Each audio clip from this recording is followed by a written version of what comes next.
राजा रानी ड्रामे की अगली किस्त काफ़ी इंटरेस्टिंग होने वाली है, जिसमें ज़ावियार को आखिरकार रानी आज़ाद करवा लेगी इस पागल खाने से। तो जैसा कि अब तक आपने देखा कि रानी की कोशिशों की वजह से अब ज़ावियार के बारे में काफ़ी लोगों को पता चल चुका है। यहाँ तक कि ज़ावियार की डॉक्टर जोया इसके घर जाकर इसके चचा चाची को धमका कर भी आती है कि मुझे ज़ावियार का पता चल चुका है, मैं बस आपको वार्न करने आई थी कि उसे घर बुला लीजिए। वहीं दूसरी तरफ जुनैद जो सोच रहा है कि आखिर कौन सी लड़की होगी जो ज़ावियार को मिलने उस पागल खाने तक गई, और वहीं अचानक से इसके जहन में रानी का ख्याल आता है, यह हरकत वो ही कर सकती है। और वैसे भी इस बेरहम इंस्पेक्टर को अपने साथ मिला रखा है जुनैद ने, जो अगर रानी के पीछे पड़ गया तो इसके लिए बहुत मुश्किल हो सकती है। इधर आप देखेंगे वो उस लड़की की तलाश में पागल खाने जाकर इन्वेस्टिगेशन भी कर रहा है कि कौन सी लड़की थी, कहाँ से आई थी, कोई सीसीटीवी कैमरा नहीं। और वहीं दूसरी तरफ रानी पहुंच जाती है अमीरा माँ के साथ वकील के पास, और वकील तो शुक्र है कि ज़फ़र साहब के वफ़ादार निकले, वरना तो मुझे डर था कि ये भी रानी का साथ नहीं देंगे। खैर वो मेंटल हॉस्पिटल के ऑनर को फ़ोन करके वही रोकते हैं कि हम आपके पास आ रहे हैं। अब ये लोग हॉस्पिटल पहुंचते हैं, रानी और अमीरा भाभी वकील के साथ ही हैं। अब इनके आने पर जुनैद के वफ़ादार ज़ावियार को गायब कर देते हैं, किसी तय खाने में डाल दिया जाता है, हाथ मुंह बांध कर और मुंह में कपड़ा डालकर, ताकि वो आवाज़ ना कर सके और किसी को पता ना चले कि ज़ावियार यहाँ पर है। अब ऑफिस में हॉस्पिटल के मालिक वकील से बात करते हैं कि मैंने पूछा है, यहाँ पर इस नाम का कोई भी पेशेंट नहीं और ना ही मुझे मिला है।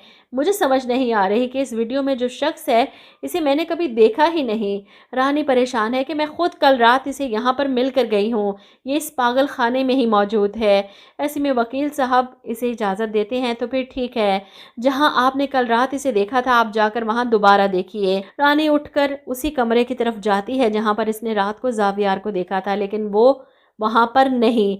और ये देखकर रानी परेशान हो जाती है। ऐसे में रानी की मदद फिर से वही मुलाजिम करता है, इसे फ़ोन करके बताता है कि ज़ावियार को इस वक्त किस तय खाने में कैद कर रखा है।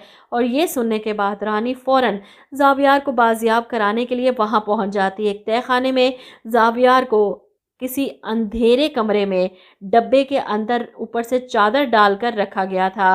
रानी फ़ौरन पहुंचकर इस चादर को हटाती है। ज़ावियार को इस हालत में देखकर रानी तो तड़प ही जाती है, और फिर सबके सामने ही ज़ावियार को बाजियाब करवाया जाता है। इसे रानी और अमीरा माँ के साथ भेज दिया जाता है। रानी ज़ावियार को अपने साथ लेकर बाहर आती है और दिन की रोशनी इतने अरसे बाद देखकर ज़ावियार के चेहरे पर अजीब सी खुशी हो जाती है। वो बहुत खुश होता है कि रानी ने इसे यहाँ से छुड़वा लिया, रानी ने अपना प्रॉमिस पूरा कर दिया। रानी और अमीरा माँ इसे लेकर फिर से उसी की डॉक्टर जोया के पास जाते हैं।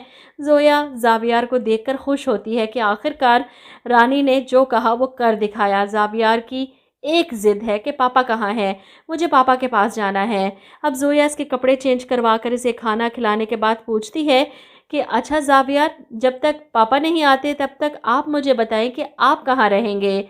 ज़ावियार फ़ौरन सामने खड़ी रानी की तरफ इशारा करता है कि मैं रानी के साथ रहूँगा। रानी परेशान हो जाती है, वो ज़ावियार को छुड़वा कर अपना फ़र्ज़ पूरा कर चुकी है, लेकिन इसे अपने साथ घर ले जाएगी तो माँ नाराज़ होगी, वो क्या बहाना बनाएगी।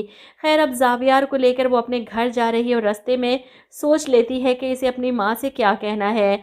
वो जोया साहिबा है ना, इसकी नफ्सियाती डॉक्टर, वो अमेरिका का वीज़ा लगवा कर इसे अपने साथ ले जाएंगी, तब तक ये हमारे घर में रहेगा। माँ को गुस्सा आ जाता है कि देख रानी, तुझे मैंने पहले ही कहा था कि मुझे इस घर में कोई तमाशा नहीं चाहिए। अगर इसके कोई होते सोते इसे लेने यहाँ आ गए और कोई तमाशा लगा दिया या पुलिस लेकर आ गए, फिर से वही सब हुआ, तो तू जानती है हम में से कोई बर्दाश्त नहीं कर पाएगा। रानी खुद भी डरी सहमी हुई है कि ज़ावियार को इस घर में रखने का मतलब सीधा सीधा जुनैद से दुश्मनी मोल लेना है। और अब इतना सब कुछ होने के बाद जुनैद चुप करके तो नहीं बैठेगा, वो लाजमी रानी और ज़ावियार को सबक सिखाने के लिए उस इंस्पेक्टर को एक बार फिर से इनके घर भिजवाएगा।